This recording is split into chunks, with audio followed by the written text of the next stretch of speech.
Hello সবাইকে, good morning. আজকে আবারও একটি নতুন দিন শুরু করছি তোমাদেরকে সঙ্গে নিয়ে।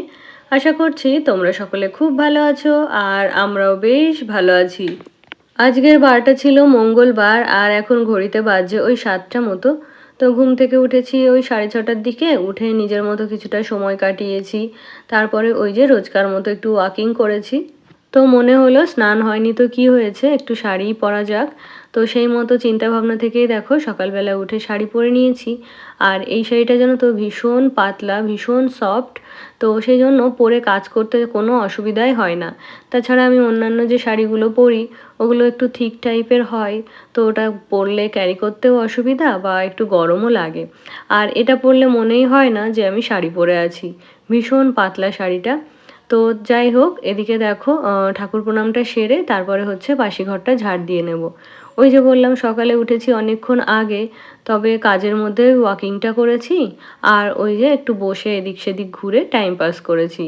তো এখন হচ্ছে যেহেতু হাতে একটু সময় রয়েছে তাই ভাবলাম ঘরটা ঝাড় দিয়ে তারপরে যাব রান্নাঘরে।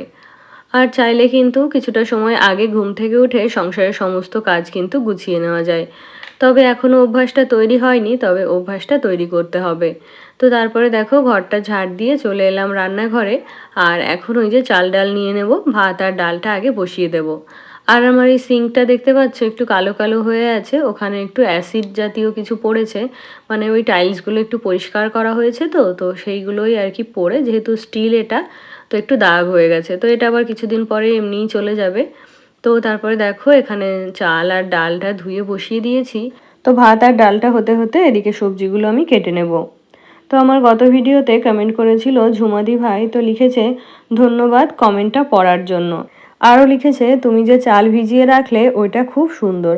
হ্যাঁ গো দিদিভাই, ওই কড়াইটা ভীষণ সুন্দর, আমার খুব পছন্দের। তবে যেহেতু ডেইলি ইউজ করলে নষ্ট হয়ে যাবে তাই কিন্তু ওটা ডেইলি ইউজ করি না। ওই যখন একটু ভালো কিছু রান্না করি বা যেদিন মনে করি যে নিজেই ধুয়ে নেব কড়াইটা, তখন আর কি সেই দিন ওটা ইউজ করি। তো এদিকে ফ্রিজ থেকে যে সবজিগুলো আজকে রান্না বান্না হবে সেগুলোই বের করে নিয়ে এলাম। তো এই যে ডালে টমেটো দেবো, তার জন্য একটু টমেটো আর একটা কাঁচা লঙ্কা কেটে নিচ্ছি। তো এগুলোকে এখন ডালের মধ্যে দিয়ে দেবো, তাহলে খুব ভালোভাবে এটা সেদ্ধ হয়ে যাবে। আর এদিকে লাউ নিয়ে এসেছি, তো এই লাউটা কিছুদিন আগেই নেওয়া হয়েছিল। তো এর অর্ধেকটা সেটা হচ্ছে একদিন মাছের মাথা দিয়ে করেছিলাম, আর এই বাকি অর্ধেকটা রয়ে গেছিলো, তো এটা ভাবছি আজকে ডালের বড়ি দিয়ে করব। তো দুটোই কিন্তু আমার খেতে ভীষণ ভালো লাগে, ডালের বড়ি দিয়েও খেতে ভালো লাগে, আবার মাছের মাথা দিয়ে খেতেও ভালো লাগে। তো ওই যে বললাম আগের দিন যেহেতু মাছের মাথা দিয়ে করেছিলাম, তাই ভাবছি আজকে এটা ডালের বড়ি দিয়েই করি। আমার গত ভিডিওতে আরও কমেন্ট করেছিল সুস্মিতা দিভাই। তো লিখেছে দিভাই তোমার ভিডিও খুব ভালো লাগে, আর ওই হাতে মেখে চিকেন রান্না করলে ভীষণ সুন্দর হয়। হ্যাঁ গো, আমিও আগে জানো তো এই ব্যাপারটা জানতাম না, যে ওই মশলা কষে রান্না করলে একরকম খেতে হয় আর এই হাতে মেখে রান্না করলে একরকম খেতে হয়। তবে একদিন না জেনেই আর কি ট্রাই করেছিলাম, তারপরে দেখলাম যে না, এটা একেবারে অন্যরকম খেতে হয়, ভীষণ ভালো লাগে। তো এইভাবে মশলা কষে রান্না করে খেতে খেতে যখন একঘেয়েমি লেগে যায়, তখন এইভাবে হাতে মেখে যদি চিকেনটা রান্না করা যায় তাহলে কিন্তু টেস্টটা একদম পাল্টে যায়। তো তারপরে ওইদিকে দেখো লাউটা কেটে নিয়েছি, আর এই যে কিছু বড়ি ছিল এগুলোকে হচ্ছে ভেজে নিচ্ছি। তো এই বড়িগুলো হলো গত বছরের আমার মায়ের দেওয়া, আর এবছরও কিছু বড়ি এনেছি। তো এগুলো হচ্ছে একটু ওই যে নিচের দিকে পড়েছিল কৌটোর, তো সেই ভাঙা বড়িগুলোই আর কি আজকে রান্না করে নিলাম। আর যেহেতু হাজবেন্ড বড়ি একদমই পছন্দ করে না, সেই জন্য সব কিছুতে আমার বড়ি খাওয়াও হয় না। তো ওই যে যেটুকু যা তরকারিতে দেওয়া হয় সেগুলো হচ্ছে আমাকেই খেতে হয়। আর এই যে লাউয়ের মধ্যে আজকে বড়ি দিয়েছি, তো এই বড়িগুলো জানো তো ও সব বেছে বেছে সাইডে রেখে দেবে। তারপরে দেখো এখানে একটু হাজবেন্ডের জন্য চা করে নিচ্ছি। আর এই যে আমার যে কিচেন র্যাকটা দেখছো, এটা গতকাল রাতেই ওখানে সেট করেছি। সেট করে রাতেই জায়গাটা অর্গানাইজ করে নিয়েছি। তো ওটা কেমন লাগছে তোমরা অবশ্যই কমেন্টে জানিও। আর মাঝে মধ্যে কিচেনটাকে একটু নতুন করে সাজালে কিন্তু বেশ ভালোই লাগে দেখতে। তো সেই কারণে আমার বহুদিনের ইচ্ছে ছিল যে একটা টি কর্নার হবে আলাদা করে। তো যেহেতু আমার কিচেনটা খুবই ছোট, তো সেই জন্য চাইলেও ব্যাপারটা হয় না। তো সেই জন্য ওরকম একটা র্যাক কিনে নিয়েছি, আর ওটা হচ্ছে যদি ওয়াল হ্যাঙ্গিং করতে পারতাম তাহলে খুব ভালো হতো। তবে সেটা আর সম্ভব হয়নি, কারণ ওয়ালটা এতটাই শক্ত ছিল, হাজবেন্ড কিছুতেই ওটা ড্রিল করতে পারলো না। তার জন্য ওটাকে ওরকম নিচে রেখে দিয়েছি। তবে ওয়ালে যদি হ্যাং করে রাখতে পারতাম তাহলে নিচে আর একটুখানি জায়গা পাওয়া যেত। তো তারপরে দেখো এদিকে লাউটা তো রেডি হয়ে গেছে। আর আজকে করব একটা সয়াবিনের তরকারি। তো ঘরে দেখলাম খুবই অল্প পরিমাণে সয়াবিন রয়েছে, তাই ভাবলাম এটাই করে নিই। তো এইটুকু সয়াবিন করছি, তো এটা জানো তো রাতে কিন্তু অনেকটাই থেকে গেছিলো। কারণ হচ্ছে ওই রবিবারে যে মাংসটা করা হয়েছিল সেটা এখনও রয়ে গেছে, তো ওই মাংসটা দিয়েই ছেলে খেয়ে নেবে। আর এই যে লাউটা করলাম এটা দিয়েই হচ্ছে আমার সারাদিনে খাওয়া দাওয়া হয়ে যাবে। আর ওই সয়াবিনটুকু করলাম ওটা হচ্ছে হাজব্যান্ড রাতে এসে চাইবে, তাই আর কি। তবে আমিও দুপুরে সয়াবিনটা খেয়েছিলাম, আর রাতে এসে হাজব্যান্ড খেয়েছিল, তারপরে ওই যে বললাম না অনেকটা সয়াবিন থেকে গেছিলো। তো ডালটা তো আগেই হয়ে গেছিল, আর ওদিকে হচ্ছে লাউটাও হয়ে গেছে, তাই ভাবলাম হাজব্যান্ড যেহেতু খেতে অনেকটা সময় নেই, তাই ওকে খাবারটা দিয়ে দিই। আর আজকে যেহেতু মাছ নেই, তো সেই জন্য ওর আজকে মাছ ভাজা তো দেওয়া হলো না, তার জন্য একটু ডিমের অমলেট করে নিলাম। আর ওর খাওয়ার আগে যদি সয়াবিনটা রেডিও হয়ে যায় তবুও কিন্তু ও কিছুতেই ওটা খেয়ে যাবে না। তো সেই জন্য যা হয়েছে ওগুলো দিয়ে ওর খাবারটা ধরে দিয়ে এলাম, আর এদিকে এসে তরকারিটা করে নিচ্ছি। তো এই যে আলুগুলো আর সয়াবিনগুলো একসাথে ভেজে নেব। আর আজকে ভাবছি খুবই শর্টকাটে তরকারিটা রান্না করব। যেহেতু এতটুকু তরকারি, তাই ওই আড়ম্বর করে আর কি রান্না করতে ইচ্ছে করছে না। তো দেখো এই আলু সয়াবিনের মধ্যেই পেঁয়াজটা দিয়ে দিলাম। যেহেতু তেলটা কড়াইতে একটু বেশিই ছিল, তো এর মধ্যেই ভাবছি পেঁয়াজটাকে কষিয়ে নেব। আর ওই যে একটুখানি রসুন থেতো করে দিয়ে দিয়েছি। আর হচ্ছে ঘরে আদা জিরা লঙ্কা বাটার ওই পেস্টটা তো থাকেই, তো ওইগুলো দিয়েই আর কি সয়াবিনটাকে খুব ভালোভাবে কষিয়ে নিয়েছি। আর এখন একটু হলুদ আর হচ্ছে লঙ্কা গুঁড়ো দিয়ে দিলাম। তো জানো তো এই যে খুব সিম্পলভাবে শর্টকাটে রান্না করলাম, তবে অন্যান্য দিনের থেকে আজকের রান্নাটা কিন্তু বেশ ভালো হয়েছিল খেতে। তারপর একটু গরম মশলা বেটে দিয়ে দিলাম, আর সামান্য একটুখানি চিনি দিয়ে তরকারিটাকে নামিয়ে নিলাম। আমার গত ভিডিওতে আরও কমেন্ট করেছিল রিয়া দাস। তো রিয়া লিখেছে, দিদি কেমন আছো? তো আমি ভালো আছি গো রিয়া, তুমি কেমন আছো জানিও। তো আজকে টিফিনে ছেলেকে দেবো একটু পাস্তা, তো এখানে দেখো আমি নিয়েছি ডিজানোর পাস্তা। আর জানো তো এই ধরনের খাবার ওকে যে টিফিনে দিচ্ছি, তবে সন্ধ্যাবেলা আবারও এসে কিন্তু এগুলোই খেতে চাইবে। আর অন্যান্য ব্র্যান্ডের পাস্তাগুলো যেহেতু ময়দা দিয়ে তৈরি, তো ময়দা তো আমাদের শরীরের জন্য ভালো নয়। তো সেই জন্য আমি ডিজানোর এই আটা পাস্তাটা নিয়েছি।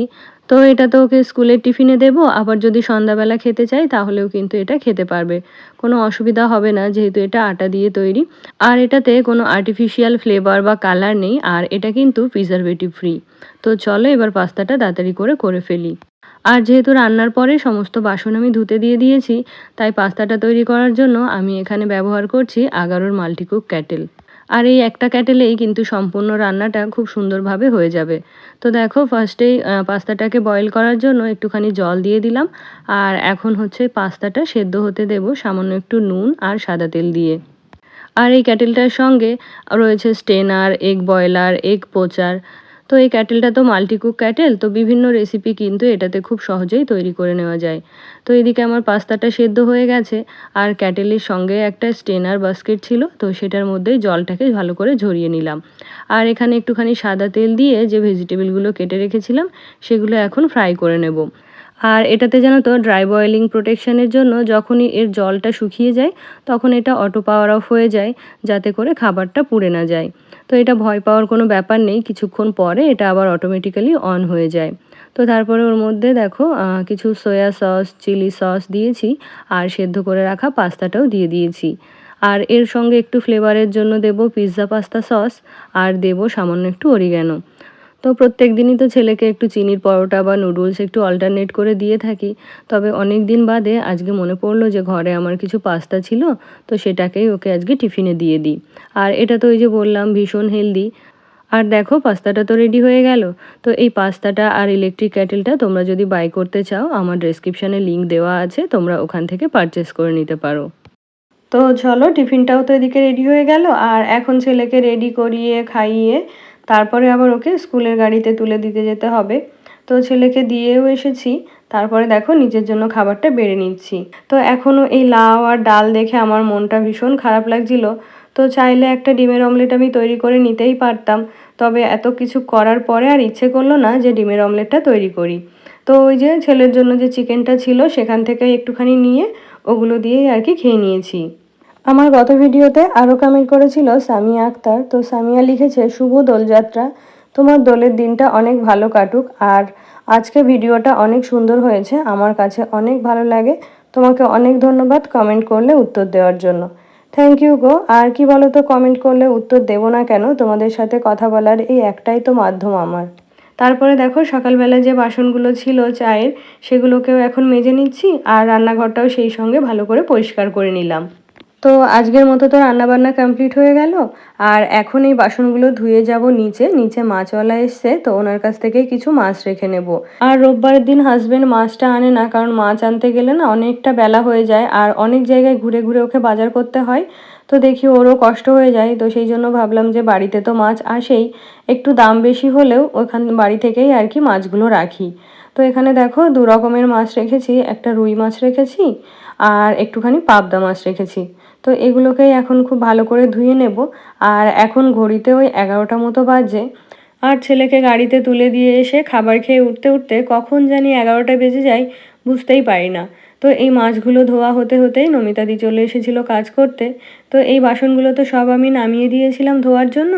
তারপরে যেহেতু হঠাৎ করে মাছটা রাখা হলো, তো ওখান থেকে আবার বাসনগুলো নিয়ে সেগুলোতে করে মাছ ধুয়ে বাসনগুলোকে আবারও সেই জায়গায় রেখে দেবো। আমার গত ভিডিওতে আরও কমেন্ট করেছিল মাধবী হালদার দিদিভাই, তো লিখেছে তোমার ভিডিওগুলো খুব ভালো হয় গো। থ্যাংক ইউ দিদি। আরও কমেন্ট করেছিল আমাদের গল্পগাথা আইডি থেকে, তো লিখেছে হাতে মাখা চিকেন দেখতে দারুণ হয়েছে। থ্যাংক ইউ দিদিভাই। তো তারপরে মাছগুলোকে ধুয়ে এই যে আলাদা আলাদা কন্টেনারে করে রেখে দিলাম। আর ওই যে বললাম নমিতা দিয়ে এসেছিলো কাজ করতে, তো বাসনগুলো ধুয়ে দিয়ে গেছে। তো এই যে বাসনগুলো এখন শুকোতে দিয়ে দেব। আর এই বাসনগুলো ধুয়ে দেওয়ার সঙ্গে সঙ্গেই যদি শুকোতে না দিয়ে দিই, তাহলে বাসনে একটা খসখসে জলের লেয়ার পড়ে যায়। তো তারপরে দেখো সকালবেলায় আর কি এই ঘরে বেডশিটটা তুলে ম্যাট্রেসটাকে খুব ভালো করে ঝেড়ে রেখে দিয়েছিলাম। তো এখন যেহেতু আমার সমস্ত কাজ কমপ্লিট হয়ে গেছে আর এদিকে ঘরবাড়িও পরিষ্কার হয়ে গেছে, তাই এখন এই যে বেডশিটটাকে ভালো করে পেতে নিচ্ছি। তো এই ঘরে যে বেডশিটটা ছিল সেটাতে হচ্ছে জল পড়েছিল, আর যেহেতু সাদা বেডশিট ছিল, তো জল পড়ার পরে এত বাজে একটা দাগ হয়েছে, তো সেটাকে হচ্ছে তুলে ফেলতে বাধ্য হলাম। না হলে ভেবেছিলাম এই রোববারের পরেই বেডশিটটাকে একবারে চেঞ্জ করে দেব।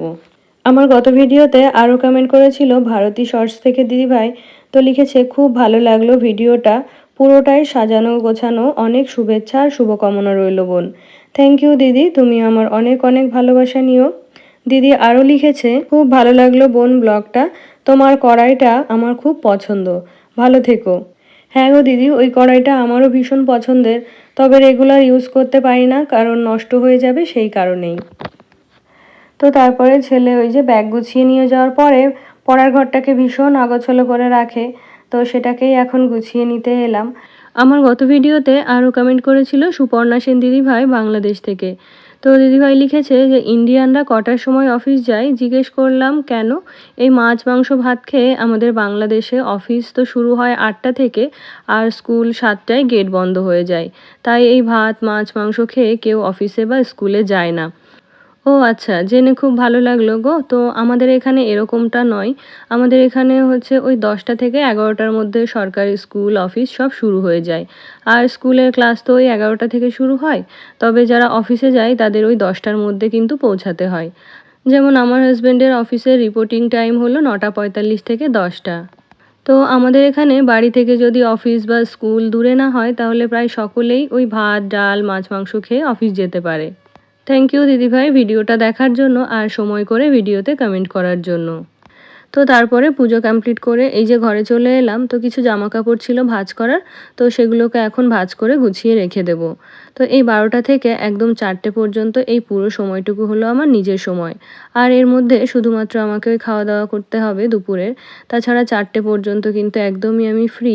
আবার 4টের সময় ছেলে চলে এলে তখন আবার ওকে নিয়ে ব্যস্ত হয়ে পড়তে হবে। আমার গত ভিডিওতে আরও কমেন্ট করেছিল সুস্মিতা দিভাই, তো দিদিভাই লিখেছে কত সুন্দর করে খাবার সার্ভ করলে দেখে খুব ভালো লাগলো। থ্যাংক ইউ দিদিভাই। আর কি জানো তো, ওই ছুটির দিন যেহেতু একটু স্পেশাল রান্নাবান্না হয়, আর ওই যে সবাই মিলে যেহেতু একসাথে খেতে বসি, তাই মনে হয় সুন্দর করে খাবার পরিবেশন করেই খাই।